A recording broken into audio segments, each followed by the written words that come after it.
on their wedding night. The bride locked herself in tears, and the groom discovered a secret that could destroy the entire village. The sun burned bright over the village square as the sound of drums filled the air. It was the wedding day of Obinna and Amaka, and the entire community had gathered. Women ululated, men clapped, and children danced around the compound. But behind the bright smiles and rich wrappers, whispers lingered like shadows. Something was not right.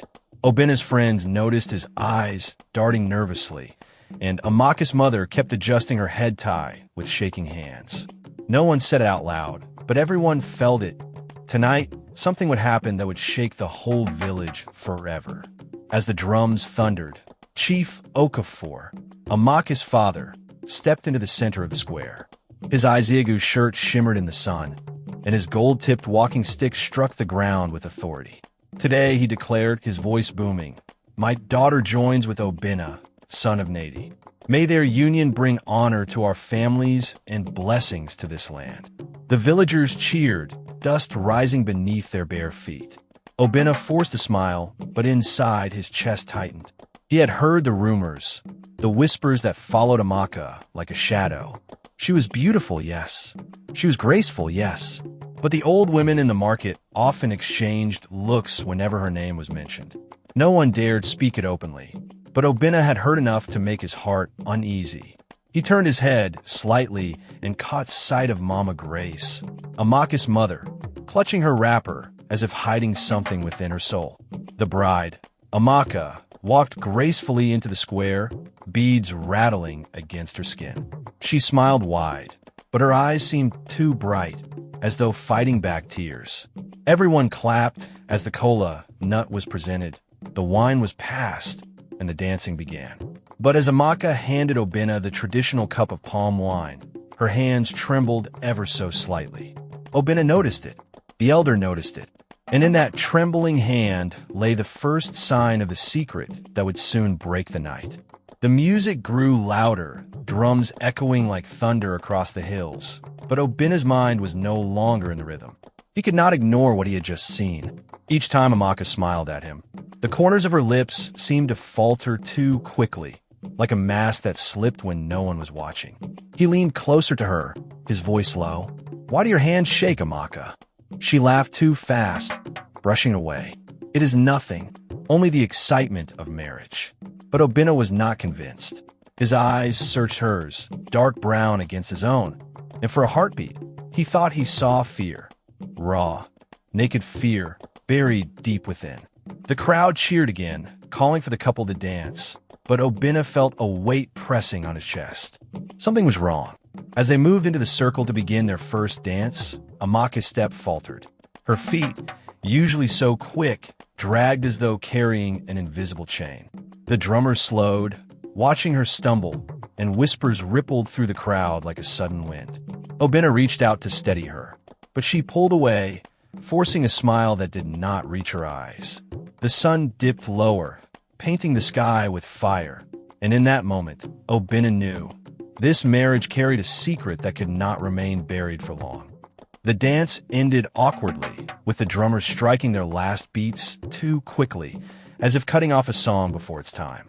Amaka sank in her seat under the wedding canopy, her chest rising and falling like someone who had run a long distance. The villagers whispered more now, some hiding their mouths with their wrappers, others shaking their heads. "A bride who cannot dance on her wedding day," one woman muttered. Obinna sat beside her, his eyes never leaving her trembling hands. He leaned close again, whispering, "Tell me, Amaka, what burdens you carry." But she looked away, her eyes glassy. The feast began, but the laughter and clinking of calabashes felt thin, stretched over something darker that no one wanted to name. Later that night, when the moon rose high and the stars glittered like broken glass across the sky, the village gathered again for the final ritual, the escorting of the bride to her new home. Torches flared, lighting the narrow path. Obinna walked beside Amaka, his hand on her arm, guiding her toward his compound. The villagers followed, singing softly, but beneath their song lay something sharp, like a question no one dared to ask aloud. Amaka's steps were heavy, dragging as if her ankles were bound, and Obinna felt her shiver despite the warm night. When they reached the compound, the women cheered, but an uneasy silence followed as the bride disappeared into her new hut. Inside the hut, the air was thick with palm oil lamps casting trembling shadows on the walls. Obinna closed the raffia door, his heart pounding louder than the crickets outside. He turned to his bride, who sat stiffly on the mat, her eyes darting like a trapped bird. He knelt before her, lifting her chin gently. "Amaka, enough of silence. Tonight, we are husband and wife. Tell me the truth. What is it you fear?" Her lips parted, trembling, but no words came. Instead, a single tear rolled down her cheek, glistening in the dim light. Outside, the drums had stopped, leaving the night strangely empty. And then, as Obinna waited, Amaka whispered something so faint he barely caught it. "Obinna, I am not who you think I am." The night was heavy with silence. A lantern flickered weakly in the corner of the hut, throwing shadows on the mud walls. Obinna sat on the wooden stool, his eyes fixed on Amaka. She sat on the bed, her wrapper pulled tightly across her chest, trembling as though the truth itself weighed on her skin. He leaned forward, his voice low but sharp. "Amaka, what do you mean you are not who I think you are? Speak now." His words cut through the air, and she could not meet his gaze. Her hands twisted the edge of her wrapper as tears filled her eyes. At last, her lips parted and the words tumbled out like stones. "Obinna, I am pregnant." His face went pale. His breath caught.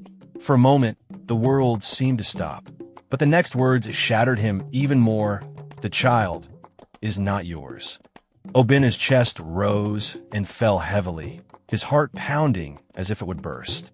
He staggered back, gripping the stool for balance. "Not mine?" he whispered, his voice trembling between rage and disbelief.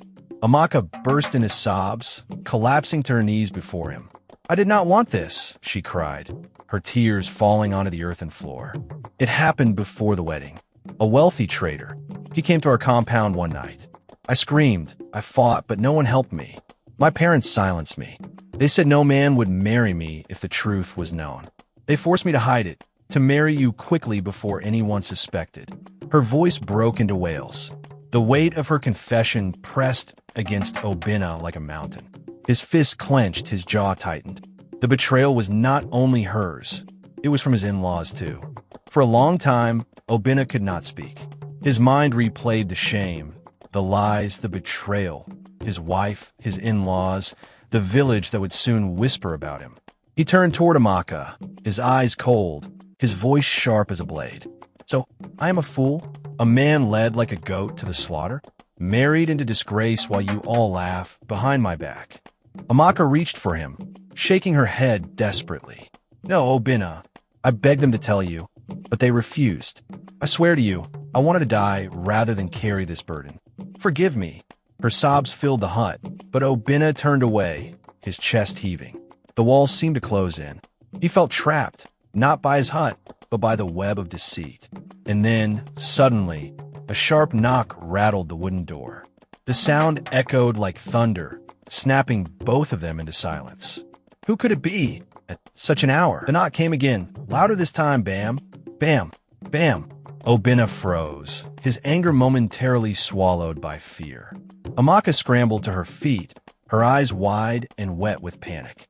"Don't open it," she whispered sharply, clutching his arm with trembling hands.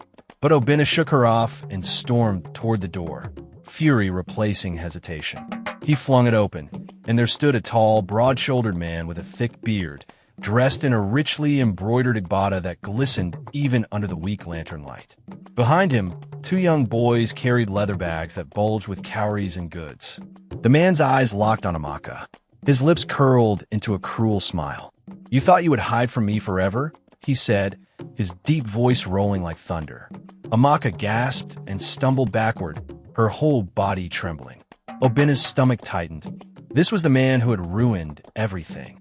The silence in the hut was heavy, broken only by the hiss of the lantern. Obinna's eyes darted between Amaka and the stranger. His chest burned with rage as he stepped forward. "Who are you?" "And what business do you have in my home at this hour?" he demanded. The man chuckled darkly, brushing invisible dust from his agbada. "I am Chief Okeke, the one your wife knows very well. The child in her belly belongs to me, not you. And I have come to claim what is mine." The words struck Obinna like a spear. His fist shook, his veins pulsing with fury. Amaka fell to her knees again, weeping. "No, Obinna, don't listen to him. He forced me. I never wanted this," she cried. But Chief Okeke's laugh filled the room, mocking and loud. Obinna lunged forward, but one of the boys stepped between them, a wooden staff in hand. The tension exploded like fire waiting for air. Obinna's chest heaved as his mind spun in chaos. His marriage, his honor, his very manhood was under attack, right in his own hut.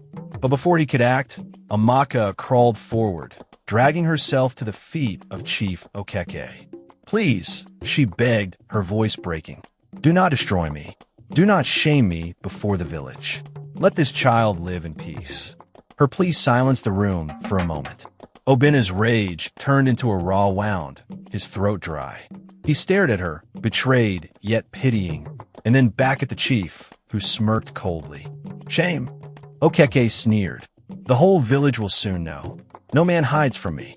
His words cut like knives. The knock at the door had brought not just a visitor, but a storm that would change Obinna's life forever. And outside, faint footsteps gathered in the night. The villagers had heard the commotion. The secret was no longer safe. The murmurs outside grew louder as villagers pressed closer to the hut, their shadows flickering in the lantern's glow. Then, with one bold push, the door swung wider and half the village crowded in, their eyes wide with curiosity. Chief Okeke straightened his agbada, smug and confident, as if he had been waiting for this audience. "Behold," he shouted, raising his hand toward Amaka. "The woman you all praise for her beauty carries my child, not her husband's. She has been mine long before this marriage." Gasps filled the room. Some women covered their mouths in shock. Men exchanged suspicious glances. Obinna stood still, his heart pounding like a talking drum. His face burned with shame, but his jaw clenched with a new fire. He would not be crushed. Amaka sobbed uncontrollably, but no tears could wash away the weight of the truth. Obinna stepped forward at last, his voice loud and steady though his chest shook inside. "You think this makes you powerful, Okeke? No, it only shows the world the wickedness in your heart. You prey on women, destroy homes, and boast as if it makes you a man." The crowd murmured in agreement, their eyes narrowing at the chief.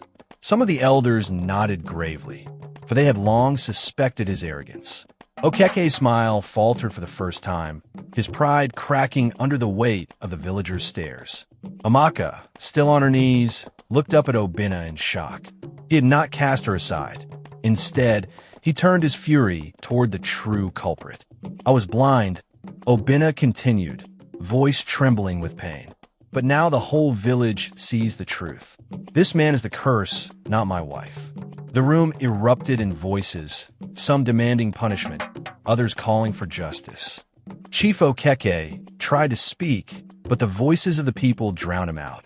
The village elder, a frail man with white hair and a carved walking stick, rose and struck the floor. "Enough," he commanded. The hut fell silent. His voice was thin but firm. "A man who destroys marriages brings curses upon himself. From this night, Chief Okeke, you are banished from this village. Your wealth cannot hide your shame." Gasps filled the air as two strong young men seized the chief by the arms, dragging him out into the night. Amaka collapsed fully, her body shaking, while Obinna bent and lifted her gently. His eyes were wet, but his voice was steady. "From today we build again. No secrets, no lies." The villagers murmured in approval. And though his heart was scarred, Obinna knew he had won something greater than pride. He had faced the truth and survived it. My people, that is how the story ended. But tell me, if you were in Obinna's shoes, what would you have done? Would you have walked away or stood firm before the whole village? Let me know in the comments. And if you enjoyed this story, don't just keep it to yourself. Share it with your friends and family. Subscribe, turn on the notification bell, and join us again as we bring you more untold African stories that carry wisdom and fire. Until then, ka ani ji.